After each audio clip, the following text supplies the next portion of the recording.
여러분 안녕하십니까? 최근에 민주당 혁신위원장이라는 작자가 대한민국 노인을 폄하하는 발언을 했습니다. 이 땅에서 노인으로 살아가는 한 사람으로서 도저히 묵과할 수 없어서 이 영상을 만들고 있습니다. 영화 은교 중 너희 젊음이 너희 노력으로 얻은 상이 아니듯 나의 늙음도 나의 잘못으로 얻은 벌이 아니다. 대한민국 노인 자살률 OECD 국가 중 1위. 노인을 힘들게 하지 마세요. 노인 한 명이 도서관 하나와 같다는 말이 있습니다. 후손들이 잘 살아가는 길을 노인들은 잘 알고 있다고 생각하고 노인에게 모든 답이 있다는 것입니다. 젊은이는 늙어가고 노인은 죽는다.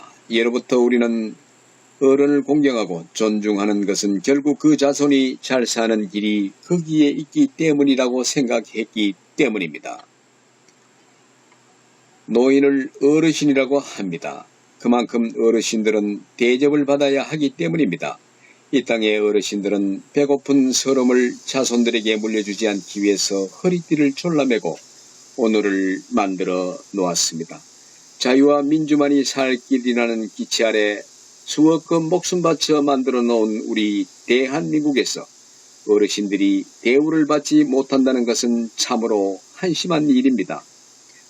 어르신들이 좌파들에게 표를 주지 않는 것은 힘들게 이루어놓은 우리나라의 장래를 걱정하기 때문입니다. 어르신들은 자신을 위해서 나라를 걱정하는 것이 아닙니다.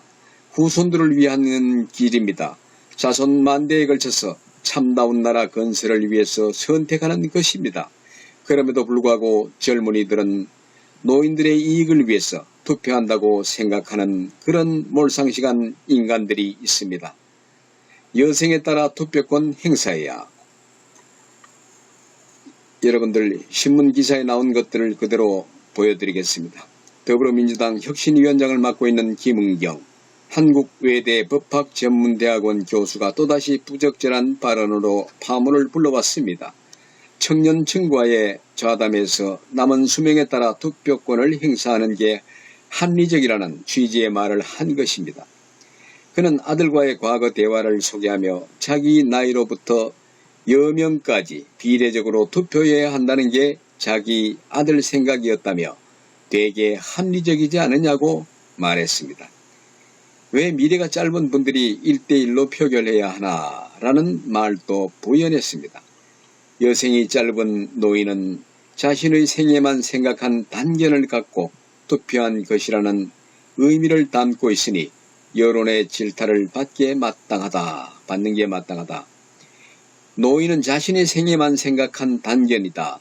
이게 정말 잘못된 것입니다. 정말 우리 후손들이 잘 살아야 하기 때문에 그런데 후손들이 생각이 엉뚱한 곳으로 치우쳐져 있습니다. 정교조에서 교육을 받다 보니까 좌파에 많이 쏠려 있습니다. 그래서 걱정하는 것이 노인들의 생각인데도 단견이라고 폄하하는 것은 참으로 안타까운 일이 아닐 수 없습니다. 김은경 노인 폄하 동조한 양이원영 미래에 없을 사람들이다. 노인을 미래에 없을 사람들이다. 그래서 더 오래 살 청년과 아이들이 미래를 결정할 수 있어야 한다. 라고 하는 정말 이런 사람들이 대한민국을 이끌겠다고 하는 것은 참으로 안타까운 일이 아닐 수가 없습니다. 이 사람입니다. 바로 이 사람. 양이 의원은 지금 투표하는 많은 이들은 그 미래에 살아있지도 않을 사람들이다. 참 한심한 일이 아닐 수 없습니다. 그리고 정치인들의 노인 폄하의 역사를 한번 살펴보도록 하겠습니다. 처음 있었던 일이 아니기 때문입니다. 노화, 늙지 않는 사람은 없습니다. TV조선에 나온 얘기들입니다. 노화, 불같은 화를 자초했습니다. 그리고는 화를 모면하려고 고개를 숙입니다. 정동영, 그분들이 미래를 결정해 놓을 필요는 없단 말이에요. 그분들은 어쩌면 곧 무대에서 대장하실 분들이니까 그분들은 집에서 쉬셔도 되고, 와, 정말 너희들보다는 분석하고 판단하는 능력이 훨씬 더 강하다는 것을 왜 모르는지 모르겠습니다.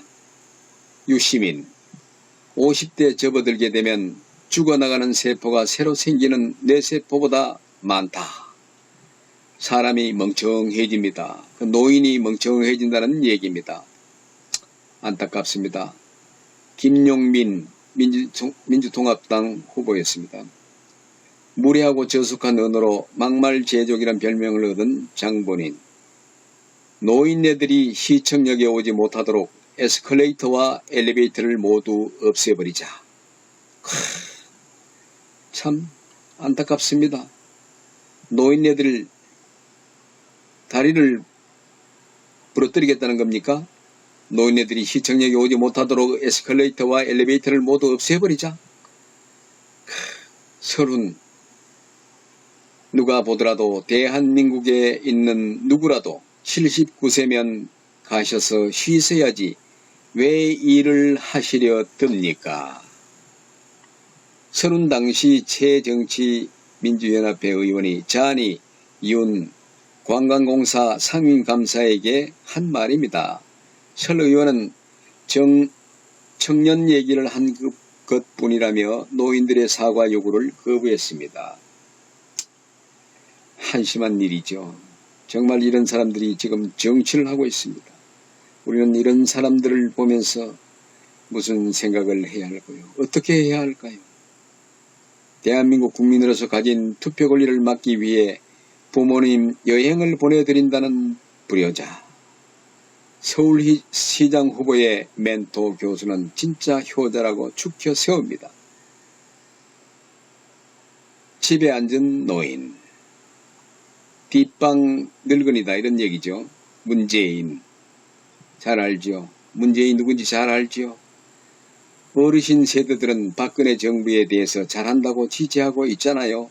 정말 잘하잖아요. 잘합니다. 잘했습니다. 그리고 누구보다도 더 분석을 잘합니다. 그리고 더 판단을 잘하는 것이 어떻게 보면 더 노인입니다. 진취적인 면에서는 조금 떨어질지 모르겠습니다만은 평가하고 분석하고 판단하는 것은 노인들이 더 확실하고 더 낫다는 걸 왜 모르는지 모르겠습니다. 그러니 바꿔야 한다는 의지가 어르신들에게 좀 없는 거지요. 자, 앞에서도 얘기했습니다만은 영화 은교 중에는 너희 젊음이 너희 노력으로 얻은 상이 아니듯 나의 늙음도 나의 잘못으로 얻은 벌이 아니다. 내 편 가르고 젊은 층 지지를 얻고자 중장년층 무시 발언을 서슴지 않는 사람들, 세대 간 갈등을 유발해 반사이익을 누리던 그들도 언젠가는 모두 노인이 된다는 사실을 명심해야 됩니다. 그 노인은 도서관 한 개와 맞먹는다고 하는 것입니다. 그 많은 상식과 지식을 바탕으로 세상을 분석하고 평가하고 판단하기 때문에 그들의 생각을 우리는 무시해서는 아니 되겠습니다. 대한민국 노인 한 사람 권도현 여러분들에게 말씀드렸습니다. 감사합니다.